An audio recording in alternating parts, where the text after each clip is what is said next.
Alright, here's going to be a quick little walk around for you guys. Starting at the front, which is by far the roughest area. This is actually a brand new bumper, so it's in pretty good shape. The previous one was all cracked down here. Well, it was actually the old bumper had a big crack in here, and the alignment shop actually damaged it, so they bought me a new bumper.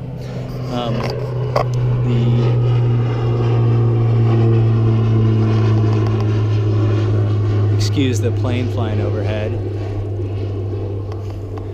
The hood has its fair share of chips in it, just from damage, rock chips and stuff on the road. That's by far only the cosmetically most glaring aspect. There's a couple, it's really hard to see. There's some minor little door ding type stuff. Some of those are gonna be really hard to catch in film, or I'm not sure how they'll show up on video. All four wheels I had refinished, so the wheels are flawless all around. No curb rash, no nothing. They're really good. Front tires are serviceable, but it needs rears for sure, and I'd probably just do all four if I was gonna keep the car, or for anyone buying the car. I didn't do rubber just because I didn't want to, if I was buying it, I'd probably put on Pilot 4S's or something, in case someone that's buying it doesn't want to spend that much money, or put on more of an all season if they're not going to be out in sunny SoCal. They might want to make a different choice. Another plane coming up ahead, but the mirror here, some minor stuff. It's really small. Going around the door, there's some pretty small little dings or little scratches and stuff that the pictures should capture some of those. It's the left rear. You can see this one's definitely in need of a tire. It's the only thing this is really need to do any type of extended driving with. Done exhaust here. I'm gonna have some other driving videos, exhaust videos posted. It sounds pretty good from the outside, but these are a lot quieter than you'd probably expect on the inside. Definitely well insulated cabin. That badge is actually new as of last year, so it's in really good shape. This badge is a little, you can see the M colors are fading at the top there. I never got around to it, but if you wanted to make one small little improvement, it'd probably be a new badge right there. The corner here, there's a tiny little chip in there.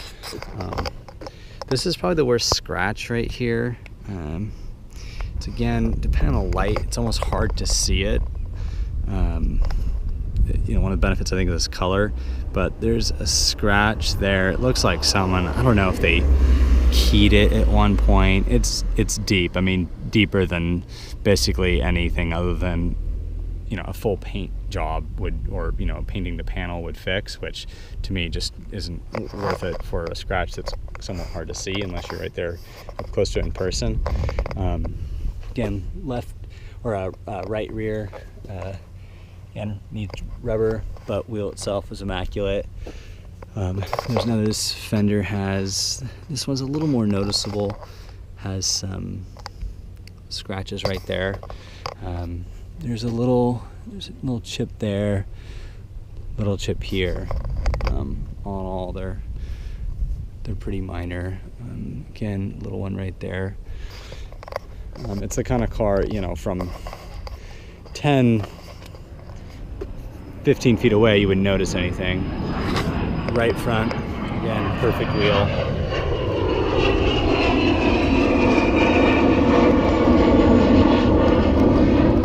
There's a few little chips here in the front fender there, but you know, all in all, again, I mean, if you're standing over here, these things it looks just about, you know, it's fine. The front head chip's really the only thing that stand out. All little minor dings and scratches and stuff that I pointed out, you really can't see if you're, unless you're right up next to the car. Quick interior shots. Everything here is full leather, so it's really quite nice. I just realized there is actually a little gouge in that panel somehow. I'm not actually sure how that got there, but the interior's in really good shape.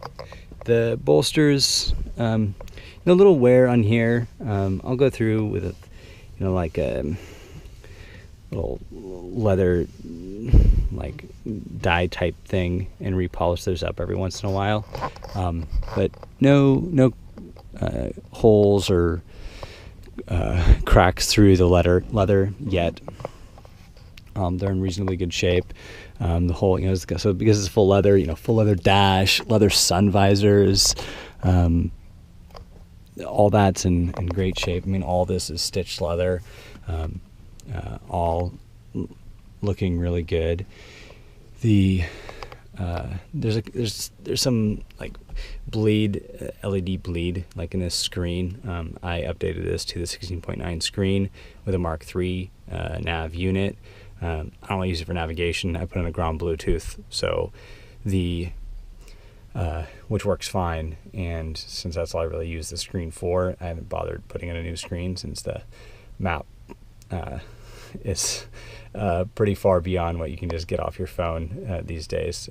So I just use my phone for the navigation if I need to, and haven't bothered replacing the screen. But you can pick them up usually for $150 easily. These screens were common to a lot of BMWs in this era.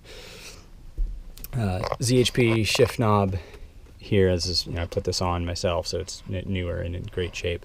There's a little bit of deterioration right there. I wonder if that may have been from the mirror leaking. These mirrors are notorious. The auto dimming fluid basically drips out. This is a replacement mirror, so the mirror itself was fixed from like Radar Mirror, who does the repairs for these. So this mirror is repaired and working fine. Shouldn't have that problem again. There's a couple cracks in the wood trim here. One right there, one right there. Going around to the rear, again, door panel's just about perfect. Rear's in really good shape. Hasn't gotten a whole lot of use, I don't think, ever in its lifetime, so quite nice. The trunk is a trunk.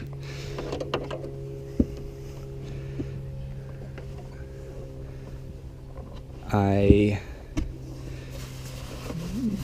do have, there's the original little BMW tire cover in case you get a flat. Of course, it doesn't have a spare, but you can take the dirty tire and throw it in this bag. That way you don't get the dirty tire all over your trunk liner. It's a brand new inflator kit. I didn't have a good kit. The original one that was in here, I think, had been used at one point, so it was all gummed up with the stop leak fluid stuff, all gummed up. So I just brought a new kit from BMW.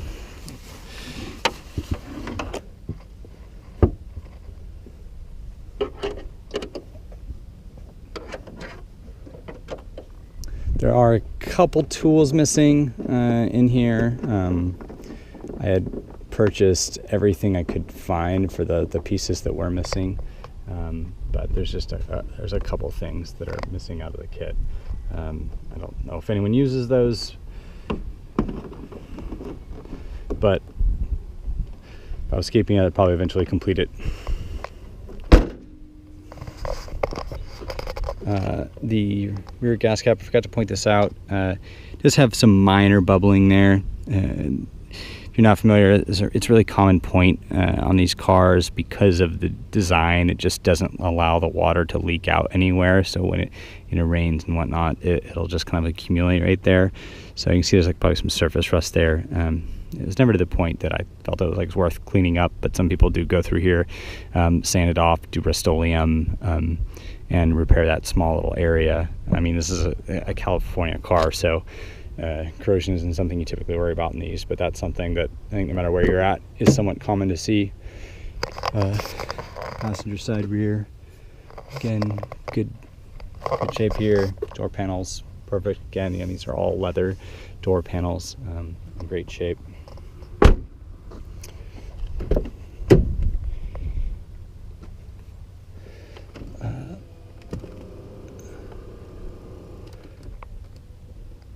Power headrests on the M5 because it's a fancy luxury car.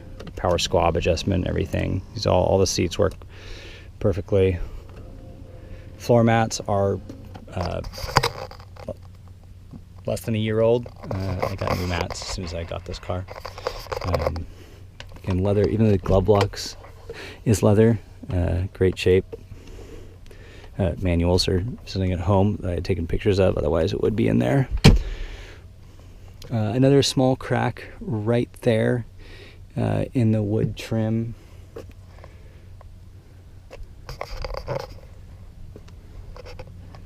And again, really nice, clean, full leather door panels, in really good shape.